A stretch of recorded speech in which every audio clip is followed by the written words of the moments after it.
What is up, guys? Logan here, and I am back with another episode of Product Prodigy. Today I'm going to be talking about the iPhone 8 Plus. I've had it for a little over 4 months now. I'm going to talk about what I like and what I dislike about it, and actually why I like it better than the iPhone X. Chuki.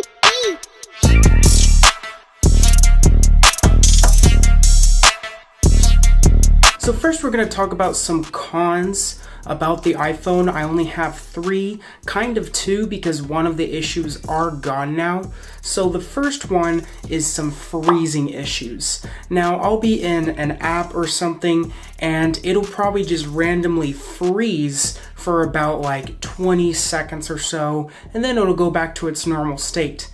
This used to be worse when I first got it. It's gotten a little better, and it happens maybe about like 2 times a week. It doesn't happen so often, and when it happens, just kind of be patient and it'll go back to the normal state. The second issue was the AirDrop when I first got it. Now this doesn't happen now, but when I first got it for about a month or so, the AirDrop would not work on anything whatsoever, which was very frustrating for me because I use AirDrop a lot when I take pictures and videos. I like to send them straight to my laptop from the AirDrop, so it was annoying that it wasn't working, but now that it is working perfectly, I am fine with it. The third issue I knew I would have is having such a huge phone with little stubby fingers. It can be hard to text, to reach some words at times. I like to type or text with one hand, and it can be kind of annoying using one hand sometimes, considering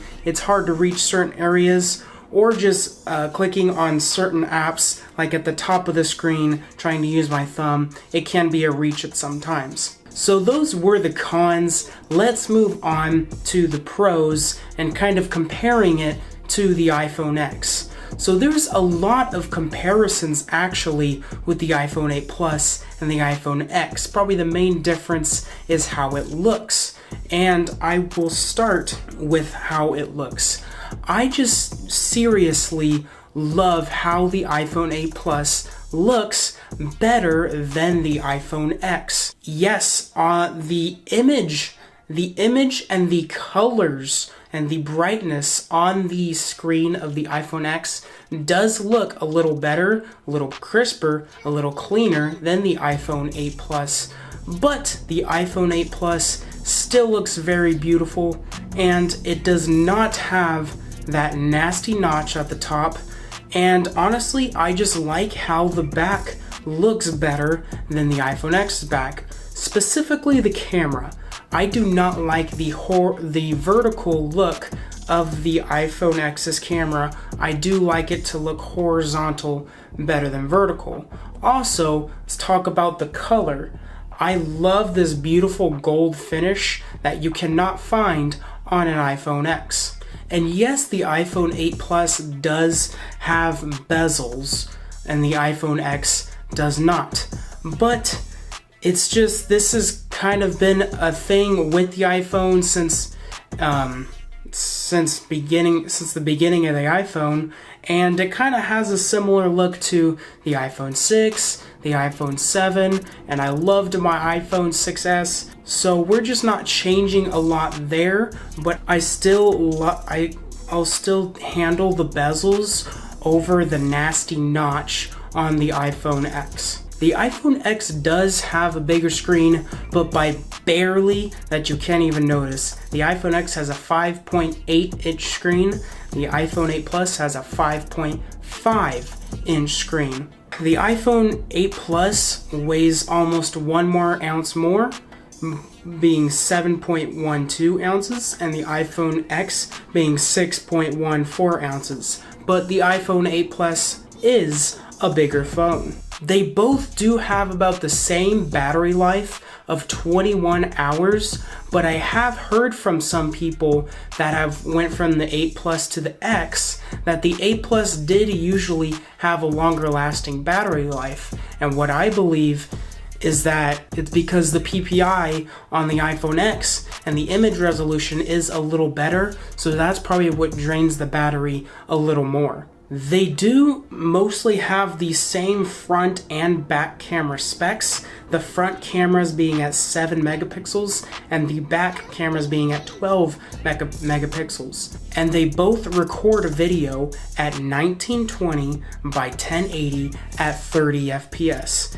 And I'm one who will use my phone a lot for videoing and recording, and with them having the same specs, I was fine going down to the 8 Plus, considering the 8 Plus is $300 cheaper at the starting price. Also, the 8 Plus does have slow-mo video, which I believe shoots at 120 FPS, and a time-lapse mode, which I actually use a lot of. A portrait mode.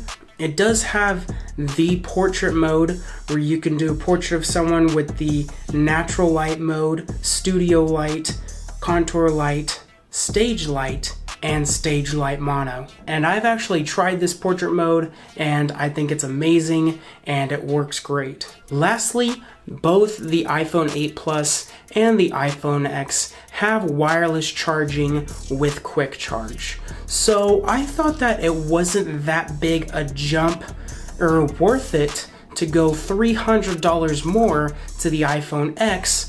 Also, when I think the iPhone 8 Plus looks much more pleasing to the eye. Yeah, the iPhone X does look good, but I do believe that the iPhone 8 Plus with the gold finish looks a lot better than the iPhone X. And that's simply why I went with the iPhone 8 Plus over the X, and that's why I like it better. It was $300 cheaper, it has most of the same specs, some of them better, some of them worse, and it simply looks better. And that is all I have for you guys today. Make sure you like this video and subscribe to my channel, and I will see you next time on Product Prodigy.